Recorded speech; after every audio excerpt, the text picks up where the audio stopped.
சின்ன வயசு ஞாபகம் தான் வருது. நான் ஸ்கூல் படிக்கும் போதுல எங்கள் ஸ்கூலுக்கு பக்கத்தில் பாபு பேக்கரின்னு ஒன்று இருக்கும். அங்கே வந்து என் ஃப்ரெண்டு ஒருத்தன் சொன்னான், இந்த மாதிரி வந்து நான் நண்டு பண்ணுன்னு ஒன்று சாப்பிட்டேன், சூப்பராக இருக்கும் அப்படின்னு சொன்னான். எனக்கு அதுலேருந்து நண்டு பண்ணு ரொம்ப டெம்டிங்காக இருக்கும். ஆனால் அப்போலாம் டக்குன்னு வாங்க முடியாது. ஏன்னா அது வந்து எவ்வளோ இருக்கும், ஒரு 2 ரூபா இல்லை 3 ரூபா இருக்கும். வீட்டில் பாக்கெட் பண்ணலாம் தரமாட்டானுங்க. அப்பெல்லாம் காசு பாக்கெட் மணி அப்போ அதெல்லாம் கிடையவே கிடையாது.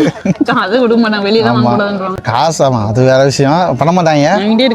ஆமாம், அதான் அவங்ககிட்டயே இருக்காது அதனால அது ரொம்ப நாளாக வாங்கணும் ஆசை. ஆனால் எனக்கு ஒரு சான்ஸே கிடைக்கல. ஒரு தடவை சரி சான்ஸ் கிடைச்சி வாங்கினேன். வாங்கி சாப்பிட்டு பார்த்தா எனக்கு அந்த அளவுக்கு அவன் சொன்ன அளவுக்கு எனக்கு பிடிக்கல. இது மாதிரி இருக்கும். இந்த படத்துல சொல்ற மாதிரி காக்கா முட்டை படத்துல வர மாதிரி தான் பீஸா சாப்பிட்டு கடைசி இதுக்கு நம்ம ஆயா பண்ண தோசையே பரவாயில்லன்னு சொன்ன மாதிரி தான் எனக்கு இருந்துச்சு. அப்ப தோணுச்சு என்ன சொல்ல சொன்னா என்ன சொல்லிட்டு இருக்க.